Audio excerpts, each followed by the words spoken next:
тэнцээд гараад ирлээ. За, доктор ер нь хэр? Ер нь нэлийн сандарлаа. Ямжлаасан 3 тим аваа гараад ирлээ. 3 тим гэдэг бол бас 100% саналанд дэмжигдсэн гэсэн үг шүү дээ, тий? Шүүгчд ер нь хэр шүүмжлэлтэй хандж байна? Магтаал голлоо, шүүмжлэл голлоо. Яг хоо зөвлөгөө нэлээ өглөө. Хамгийн хатуу шүүгч юм бэ? Гурлал жигтэй шүлээ дээ. Дараагийн оролцогч маань Эхлэл сургуулийн 11 ангийн сурагч Дүлгүн. За, сайн уу Дүлгүн? Сайн. Ирээдүйд ямар мэргэжилтэй болох вэ? Цахилгаан инженер. Цахилгааны инженер. Цахилгааны талын мэдлэг сайн уу? Юм гайгүй. Ямар бүтээл авчирсан бэ? Аялал жуулчлалд явхад цахилгаан хэрэг болно мөн өөр юу хэрэг болох вэ гэдэг талаар бас олж ирсэн байгаа. За тэгвэл өөрийнхөө бүтээлийг шүүгчдэд танилцуулж эхлэе. Чамд 3 минут байгаа. За миний танилцуулж байгаа бүтээл нь болохоор хүмүүс бид аялал жуулчлалаар явхад маш их дуртай байдаг. Энэхүү зүйл нь болохоор дэлгээстэй байгаа хэсэг юм аа. Тэгээд энэ нь болохоор ингээд тойл, энд нь жижигхэн шүүгэнэд байгаа. Тэгээд энд нь болохоор бас юм шүүгээ. Тэгээд энэ болохоор нааша болж өгсөн юм байгаа юм. Тэгээд энэ болохоор хөгжим. Тэгээд энэхүү зүйл нь болохоор яг одоо энэгээр ингэж нугалраад ингэж энтэйг хаагдаад ширээ маярх юм болж байна. Эхлээд юу болно? Цүнх болно. Тэгээд хүмүүс тэрийг аян зам давж явахдаа зүгээр барайл явчихна. Харин одоо очисон газар очиод таарсан тийм хүл хийж байгаа учраас тэр хүлээ залгаад тэр хөлн дээр тавихаар ингэ ширээ болоод өгч байгаа байхгүй. Тэгээд тэр нь болохоор хөлний хажууд эргэвчтэй энэ эргэж болно. Харин энэнийхэн дээр би юу сөрдөлж өгөх вэ гэхээр цахилгаан конденсатораар цахилгаан урааж аваад гэртээ ингэ цахилгаан урааж аваад тэгээд энэ дээр сөрдөлж өгснөөр одоо бид нар хаач явсан тэрнээс цахилгаан авч болох юмаа гэдэг нэг би сөрдөлж өгч байгаа. Гэхдээ би энэнийхэн талаар яг төдийлэн сайн мэдэхгүй жоохон туршилт очиж байгаа болохоор бас ингэ та бүхнээс бас жоохон тусламжаа гуйж байгаа юм аа. Энэ одоо цүнх болцсон байгаа ш тэмдэн зохиосны юм гэр хийж өгснөөр маш авсаахан цэвэрхэн харагдах жижигхэн хэмжээний тийм болчих хэвээр байгаа. Нэг тиймэр шүү санаатай. Одоо эднэрт нь болохоор ариун цэврийн хэрэглээний бүх зүйлээ л хийж болно шүү дээ. Мэдээ шүдний сав гээл. Тэгээ энэ хөгжим нь болохоор энийг хаагдсан тохиолдолд нөгөө чигээ эргээд нөгөө талд нь болохоор би ийм бодоод байгаа.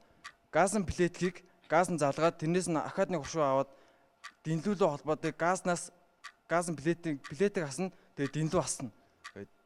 Бас тийм юм хийж үзээд байгаа. Тэгэхээр би тэрийг өмнө бол хийж үзсэн. Юу н болж илээ. Болсон уу Дүлгүн? Болсон. Чиний бичснээр бол энэ дараа аялал жуулчлалын комплекс гэж юм. Миний хараар бол аялал жуулчлалын универсал ширээ юм шүү.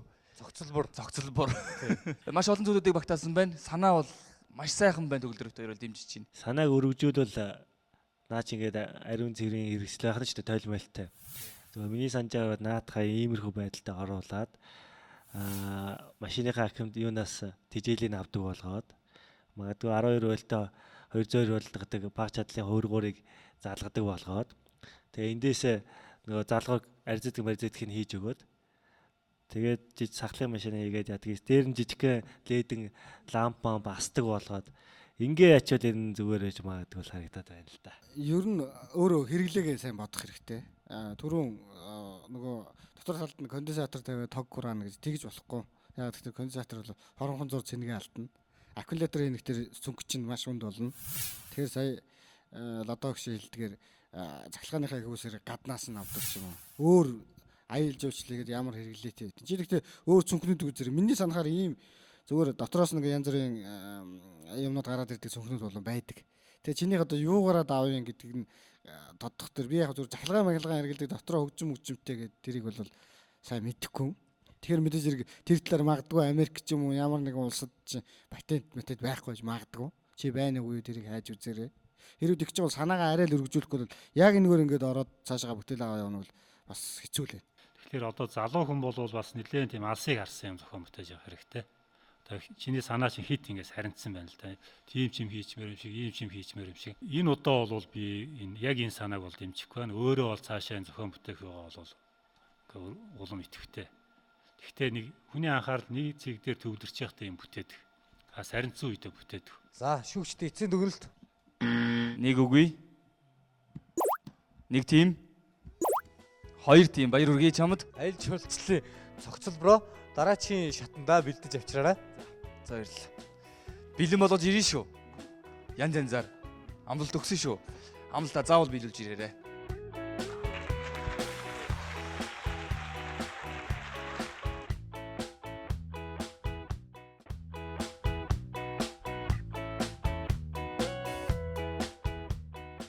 Хоёр санаа байгаа.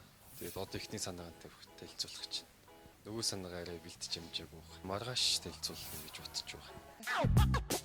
За сайн байна уу Янда? Сайн. Танилцуулах цаа бүтээл нь ямар бүтээл вэ? Ягуу хүний галцыг автоматжуулах гээд тийм бүтээл байгаа. Тийм санаа дэвшүүлсэн байгаа бүтээл. Автоматжуулахаа Тий. 10 жилийн дараа Парисын гудамжийг нөгөө явдаг ийм урсдаг шат байдаг штэ. Тэрнгээр шийдэж төвжирлийг болон хүмүүсийг их хурдан явахаар төлөвлөгдсөн байгаа гэсэн шүү. Тийм зүйл хийгдэж байгаа гэсэн. Энэ бас сонирхолтой байж магадгүй харъя бүгдээрээ. Улаан гэлэн тохиогоор машин зам хөндлөн галжээ тэрэнд дайруулах тийм асуудал үүдэг. Энийг шийдэхийн тулд бол ягууны алдсныг автоматжуулалт гэдэг юм болгосон. Энийг шийдэхийн тулд бол яг галцсан дээр нь замын хажууд хаалт хийж өгнө. Одоо метроны хаалга байдаг шиг. Тэгээд энэ хаалга нь яадаг вэ гэхээр одоо гэлэн тохиотой уялдаатай ажиллаад автомашины явахыг зөвшөөрсөн ногоо хасгад явахын ягууны ногоон гэллийн оронд энийг тавина. Энэ нь болохоор гэллийн зөвшөөрсөний оронд тавиад хаалга хонгоход замаар гардаг. Тэгээд буцаад явахдаа одоо гэл асцсан байх замын голд очих юм бол нэг хаалт нь хаагдчихна гэсэн асуудал байгаа л та. Энийг болох юм бол яг шар гэллийн үед 5 секундын дилей ашиглаад тэр хугацаагаар болохоор нэг талаас галцсан нөгөө тишээ амжина гэж үзэж байгаа. Энэ хаалт нь яах вэ гэхээр одоо хоёрыг тавьчихад одоо энэ талаар нь зам цаашаа гарч байгаа хүн яваад цаатлаас ирж байгаа нь энэ галцаараа нааш явна. Тэгээд энэ хавьд нь одоо инфраред маягийн сенсор тавиад оочлж байгаа хүнийг мэдрээд таагдсан тохиолдолд буцаж онгойдог. Ийм бүтээллийг л төвшүүлсэн. За яг ууланд санаа сайхан л байна л да. Гэхдээ одоо яг өнөөдөр Монгол гарцууд дээр ийм хаалт байх юм бол энэ гарцаар гарах хүн олдохгүй л ах гэж бодож байна. Яг үннийг хэлгээд. Ер нь бол ямар нэгэн хүн ихлээд санаа гаргах хэвээр. Жишээлбэл одоо атомын бүтцийг анх үзүмтэй талах шиг гэдэг санаа гарснаас эхлээд тэр тухай хүмүүс бодож эхэлсэн. Тэгээд атомын бүтцийг олсон. Одоо явган хүний автоматжуулсан гарцгээл ингээд энийг ингээд өдөөж ийн гэдэг чинь маш сайн байна. Чиний энэ оруулж ирсэн санааны хамгийн том юм одоо энийг яаж шийдэх вэ, тийм ээ? Янз янзын шийдэл гарна гэж бодож. Яг энэ хэлбэрээрээ бол хэрэгжихгүй л дээ. Тэгэхээр ийм юмнуудыг зоосон ч гэсэн манай одоо өвлийн бас хүнд энэ бас ажиллагааны асуудал ч дээр нь үртэг зардлын асуудал ч яавч энэний оронд харин тэр хүний толгоон дэх юмыг яг одоо цэцэрлэгүүд ч гэсэн ногоон гэрэл цагаан шугам явж штэ тий. Тэрийг харин өшөө бүр хүүхдүүдэд өшөө яаж яах вэ гэдэг талаас анхааруул арай дээр. За шийдлийн хувьд бол тийм ч оновчтой шийдэл биш байх. Тэгээд бас хөрөнгө мөнгө их үр зарагдана. Манай нөхцөл ямар вүлээ тий. Тэгэхээр энэ дээр бол ер нь дэмжихэд бол төгтөө. Хоёр улаан. Миний хувьд бол яг ч наатах хот тогтжуулах юунд хийлээд одоо хаалт хаадаг дээрээс нь орилдог бүгдийг нийлүүлээ улаан гэрэл осолтой гэж гэрэл аст юм уу. Тэргүү санал ирэн тавиад үзээрэй заяа. Яндаа. Чиний өнөөдрийн дэвшүүлж гаргасан санаа мэдний толгойд маш их зүйлийг бодогдууллаа. Цэнгэрлэгцээ үзэж байгаа үзэгчид, ягуун зорчигчид, жолоочид бүгд бас дотроо бидний ярьсан яриаг бодож байгаа бах. Баярлалаа санаа гаргасанд чамд амжилт хүсье. Энэ удаагийн бүтээл унлаа гэхдээ тун удахгүй ондоо бүтээлд уулзах юм байна. Амжилт хүсье.